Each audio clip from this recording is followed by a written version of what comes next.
yun eh. Yung mga punong diving at saka sigarilyo. So, hindi mahanganib ang bata ko. Tinanggal ko yung diving. Nakamalastik ka sa kanya. Nakagano'n yung sigaw. Pero, ilang taong ka na ba, James? Parang bata ka pala. Hindi pa lang 20. Anong sumisisid ka para magtapos? Ngayon muna natin yung Wala pa lang 9 years old po ako. Nag-umpisa po ako, sumasama ako sa tatay ko. Sumasama ako sa tatay ko. Isla. Hanggang sa matuto ako sa akin. Gusto mo talaga. Masakit. Gusto mo sumama sa kanya sa gusto mo rin. Nanginginig. Kasi ito yung ginagawa. Hindi ba papalambutin mo? Simula nilang pasukin yan kasi Malambot na yun. nila yun ang ginagawa. Kumalma ka na, alaman na siya. May nagbebenta ako ng tanso at saka mga plastic kasi Nga ginagawa malalim. ng kaibigan ko. So sumasama ako. So nagbebenta din ako ng tanso. Tapos nang mamagin ka rin ang pagkawa ng papel. Mali yun. Mali yun. Pinaalan ko. At saka yung mga yung mga bahan sa grade. Di pa. Mali yun. Yung makukulong. May pasundat. Bulak daw. Correct. So, maaga pa lang napasok mo ng pagtatrabaho. Umaga pa lang. Construction. Ikaw mo lang Sa construction. Construction na naman kasi hindi nakakasama magdagat na magdagat.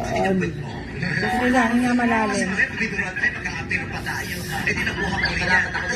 Nga malalim sita, huwag kang umano ha. Huwag kang sisipa, hinga ka lang malalim. So, anong tanong ko? Relax lang, nga malalim. Bakit mo naman napasok ako Nga malalim. Ilan ba kayong magkakapatid? Kasi kita ba kayo kaya ako matapos sila. O diba? Nga malalim sita.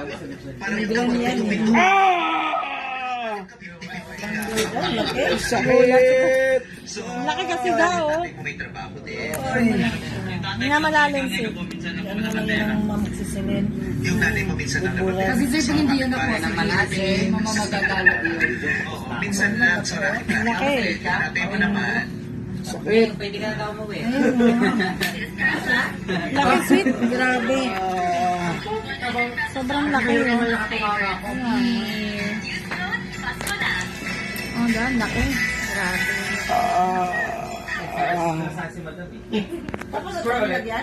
Matapos na yung paghihirap mo. Dry skin na lang. Huwag na muna. Okay na yung naiintindihan sa tanggal. Nagsimula ka magtrabaho sa dagat. Yes. Ngayon sa lupa. Pero anong pangarap mo sa buhay? Sakit dito sa kabila. Sa hangin na ito. Hindi pa naman tapos. Wala na. Step by step. Okay na lang pasukan sa akin na diretso. Nakamalalim sita. Gusto mo Meron pa, maging piloto.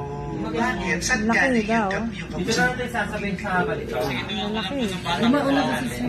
Kasi nakikita ko yung mga aeroplano, lalaki, kaya po nila paliparin. Kaya yung loob ko noon, nakakapilot. Galing ni Marvin. Pero ngayon napako na. Galing ah. Paano yun?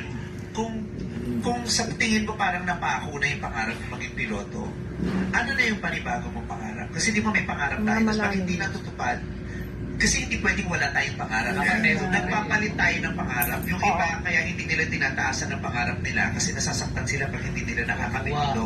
Kaya nagsiset sila ng mga goals. Jesus name. Mga pangarap nila na yung feeling nila kaya nila. Sa ngayon, sa ngayon pangarap. Jesus name! Nag-upload na lang po. Parang makapunta sa ibang bansa at baka sa kahirapan. Sakit. Ganda lang Grabe. ang Kaya yung solusyon. natrap kayo, Philippine mo lang gano'n. Korea. Ryan. Ayan, gusto mo na Ano yan, sir? May Nga mga malalim. sinasabi to sa mga Koreano sa sabi niya, Miss mo yung Korea, di ba? Oo, na-miss ko. Kaya lang ako bumalik. Ano ba kailangan mo? Gusto mo ba? kailangan na makapunta ng Korea. Oo, mag-ipon ka. Bulak ka. 76th anniversary ng relasyon sa Korea-Philippines. Kaya marami OFW na yun. Ano mga trabaho ang pwedeng pasukan ng mga Pilipino sa Korea? Meron Doon mga tinanggal, wala. restaurant, meron din mga caregiver. Init ba? Init? Nalaglag din kasama ng kanyang mga... Sabi ko naman, pleasant natin ang pwesto ng Sa isang buwan, dalawa. Makatulog na ako konti. Ang kirot kaya niyan. Yes! Iilawan namin ulit ang mga kamon. Okay na. Okay, player, sa puting ilaw. Okay ka na, lang po, Cindy? Matigas din. Hindi